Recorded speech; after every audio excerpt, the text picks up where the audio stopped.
Hello, we're here today at the home of Craig Murray, the whistleblower and former ambassador to Uzbekistan. Craig, thank you for being here with us on OM today. On Sunday you spoke out publicly defending Julian Assange and giving a speech in front of the Ecuadorian Assembly. What made you want to stand up and be counted as among his supporters? Well, the main reason is that I've been a whistleblower myself and active with other whistleblowers. And I've seen so many whistleblowers fitted up with false charges. As soon as anybody blows a whistle, particularly on any aspects of, if you like, neoconservative foreign policy and war, you're going to get fitted up and you're going to get framed with false charges. And if you're male, I think in every case, those charges are going to involve sexual allegations. So I could just see, if you like, a miscarriage of justice in the process of being done, and wanted to do anything I can to help stop it. You said that individual whistleblowers are not charged with political offences; they are fit up with criminal ones. Can you do you care to elaborate on that? Yes, certainly. I'll give a few examples. Mm-hmm. James Yee, who was a chaplain at Guantanamo Bay, he blew the whistle on torture and mistreatment of inmates at Guantanamo Bay.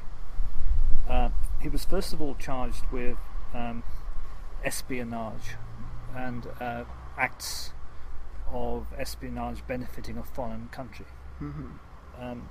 Then those charges were dropped, and he was charged with adultery, which apparently under US military law is an offence. And he was charged with having pornography on his government computer at work. And he was convicted of both of those. And then later the conviction was overturned. Brigadier Janice Karpinski was the lady in charge of all Iraqi prisoners of war in Iraq. Not just of Abu Ghraib, she was in charge of all military installations. She wasn't actually at Abu Ghraib. And actually she'd only ever been to Abu Ghraib once. When the story broke about all the torture at Abu Ghraib, she came forward and she said that she had personally seen a document signed by Donald Rumsfeld detailing forms of torture to be used at Abu Ghraib, including stress positions, including threatening naked prisoners with dogs. She said those techniques were detailed in the document, which was signed by Donald Rumsfeld. She was recalled to the United States, and the day after she returned to the United States, she was allegedly caught shoplifting and charged with shoplifting. Scott Ritter was an Iraqi weapons inspector on the same UN team as David Kelly. He was a captain in the US Marines. He stated that there were no Iraqi weapons of mass destruction. On his return to the United States, he was entrapped in a computer sex honey trap by an FBI agent, and this was admitted in court that it was an FBI agent who entrapped him. And for those who don't know, what does this term honey trap refer to? Yeah.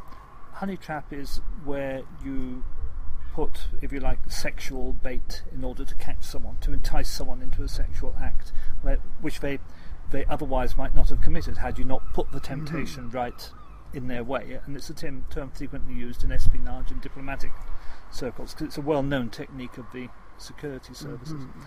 And Scott Ritter fell for this honey trap, and he was actually convicted of paedophilia, because although the agent in concern was an adult female, she was using an internet persona of an underage person. And Scott Ritter's case is the only one where I think there may have been any truth at all in the allegations. And in his case, it wouldn't have happened, the whole thing wouldn't have happened had the FBI not set up the situation and gone out to get him. So, and I should say these are all people I knew personally. Two of them are people I knew before they were accused. and it happens to everyone. And the same thing happened to me. I mean, I blew the whistle on British complicity in torture, MI6's complicity with torture in Uzbekistan, and on extraordinary rendition. I was immediately charged with sexual allegations, in effect with extorting sex from visa applicants. And it took me, 18 months of real hell, to be honest, to clear my name, because now I know once people throw those kind of allegations at you, it tarnishes your name forever. It's very easy to destroy someone's reputation by sexual allegations. So, for me, the absolutely extraordinary thing is that, after this has happened to James Yee, happened to me, happened to Scott Ritter, happened to Janice Karpinski, they pull the same trick again and again, and now it's pulling it with Julian Assange. And anybody taking seriously these accusations astonishes me, because the idea that people just can't see what is happening in the world and the way that whistleblowers are being persecuted, to me it's astonishing. And the fact that none of what I've just said to you will you find reported in the mainstream media ought to really, really alarm people about the kind of world we live in. Yes, there does seem to be a rather consistent failure by the mainstream media to address these issues. I mean, in your opinion, are journalists doing their job right? No. I mean, it seems to me there is very little actual journalism happening in the what you might call the paid media. And part of that, of course, is that the media is owned by a very small number of people, and really people have to write what their bosses want them to write. It's very, very difficult to get the truth into the media on any subject at all. On top of which, also, of course, newspapers actually employ far less journalists than they used to. There used to be a time when individual newspapers in Fleet Street had 30 or 40 foreign correspondents per newspaper. There aren't actually now 30 or 40 foreign correspondents between the whole of the British newspaper industry. So just the number of them has gone down, and mostly they spend their time, cutting and pasting government press releases and putting out the story which the people who own the papers want them to hear. The same goes for broadcast media, which again has precisely the same restricted private ownership, unless it's owned by the government. But the government, of course, is owned by the same people who own the newspapers. It really doesn't make a great deal of difference. So, what do you think about the actual allegations, the actual substance of the allegations made against Julian Assange? I mean, is there any evidence at all that you can see of? I mean, to some extent, it almost doesn't matter because, as I say, having been through it myself and having seen other whistleblowers I know go through it, it was only a matter of time before they did it to Julian Assange. So the question of what they charged him with or what evidence they managed to fake is almost irrelevant. And I would say, I think, choosing rape and sexual allegations is very clever. And the CIA do know what they are doing. Firstly, because nothing tarnishes your name in that way. People might forgive you for being a bank robber.